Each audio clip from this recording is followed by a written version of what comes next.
بسم اللہ الرحمن الرحیم۔ السلام علیکم بہنوں، بھائیوں اور بزرگوں۔ آج ہم قرآن اور حدیث کی روشنی میں سوالات و جوابات کی اس سیشن میں ایک سوال کا جواب دے رہے ہیں۔ سوال یہ ہے کہ کیا خون نجس ہے؟ تو دوستو، اشوک کوافنی کہتے ہیں ناپاک اشیاء میں شامل ہے: نمبر 1، انسانوں کا پیخانہ اور پیشاب سوائے مرد کے بچے کے پیشاب، نمبر 2، کتے کا لعاب، نمبر 3، جانور کا پخانہ جو کھایا نہیں جا سکتا، نمبر 4، ماہواری کا خون، نمبر 5، خنزیر کا گوشت۔ ان کے علاوہ کوئی چیز نجس نہیں ہے، خواہ لوگ اسے ناپاک ہی کیوں نہ سمجھیں، کیونکہ اس کے کھانے کے علاوہ قرآن اور حدیث میں اس کے حرام ہونے کا کوئی ثبوت نہیں ہے۔ تو دوستو، سوال یہ تھا کہ انسانوں اور دوسرے جانوروں کا خون زندہ یا مردہ نجس ہونے کا کیا ثبوت ہے؟ اس معاملے میں صحیح قول کیا ہے؟ کیونکہ ہر قول کے حامی یہ دعویٰ کرتے ہیں کہ ان کا قول قرآن اور سنت سے ماخوذ ہے۔ تو دوستو، کس نقطہ نظر کی پیروی کرنی چاہیے؟ بہتا ہوا خون علمی اجماع کے مطابق نجس ہے۔ اس کا اشارہ قرآن اور سنت سے واضح دلائل سے ملتا ہے، جس میں وہ آیت میں بھی شامل ہے، جس میں اللہ تعالیٰ فرماتا ہے، آپ کہہ دیجئے کہ میں اس چیز میں کسی چیز کو حرام نہیں پاتا جو مجھ پر وحی کی گئی ہے، جو اسے کھائے سوائے اس کے کہ وہ مردہ جانور ہو یا خون بہا ہوا یا سور کا گوشت ہو، کیونکہ وہ نجس ہے، یا وہ نافرمانی میں مارا جائے، غیر اللہ کے لیے وقف ہو، لیکن جو کوئی مجبور ہو، نہ اس کی خواہش کرے اور نہ اس کی حد سے تجاوز کرے، تو یقیناً آپ کا رب بخشنے والا اور رحم کرنے والا ہے۔ سورہ انعام کی آیت نمبر 145 کا ہم نے ترجمہ پیش کیا ہے۔ تو دوستو، امام طبری رحمۃ اللہ علیہ فرماتے ہیں، جس کا ترجمہ یہاں نجس کیا گیا ہے وہ ہے جو نجس اور ناپاک ہو۔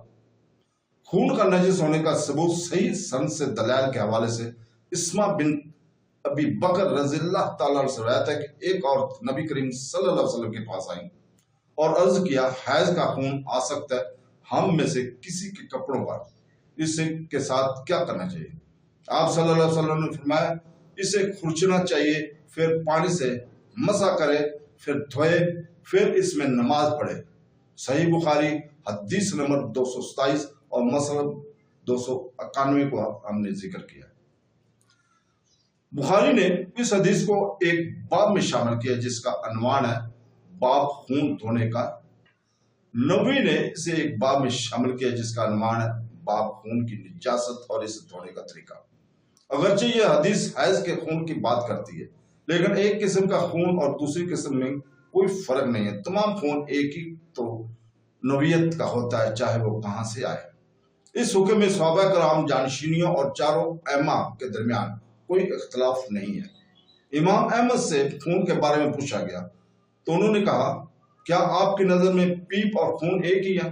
انہوں نے کہا، علماء کا خون کے بارے میں اختلاف نہیں تھا، لیکن پیپ کے بارے میں ان کا اختلاف ہے۔ شرح امدہ فقہ 105/1 میں یہ ذکر ہے۔ امام نبوی رحمۃ اللہ فرماتے ہیں، خون کے نجس ہونے کی بہت سے شواہد موجود ہیں اور میں مسلمانوں کے درمیان اس بارے میں کوئی اختلاف نہیں جانتا، سوائے اس کے کہ جو مصنف نے ایک عالم کلام سے نقل کی ہے جس نے کہا کہ یہ خون نجس ہے خالص، لیکن اجماع ہونے کی صورت میں علماء کرام کا قول وزن نہیں رکھتا اور ان کا قول صحیح قول سے مختلف ہے، جو کہ ہمارے اصحاب اور دیگر میں سے جمہور اہل علم کا ہے۔ علماء کی ایک بڑی تعداد نے بیان کیا کہ اس بات پر علمی اجماع ہے کہ ہر قسم کا خون نجس ہے۔ ہم نے اوپر امام احمد اور نبوی کا ذکر کیا ہے، ان علماء میں یہ بھی شامل ہے ابن حزم، ابن التمیت، القرطبہ، ابن رشد، ابن حجر اور دوسرے۔ اسلامی تعلیمات اور استدلال کے مطابق اس قول کی پیروی کرنا بہتر ہے جیسے علماء نے تواتر کے درجے پر نقل کیا، یعنی اسے اتنے زیادہ لوگوں نے روایت کیا کہ یہ ناقابل فہم ہے کہ وہ سب جھوٹ پر متفق نہیں ہو سکتے اور اسے قبول کریں۔ یہ وہ قول ہے جو قرآن اور سنت کی صحیح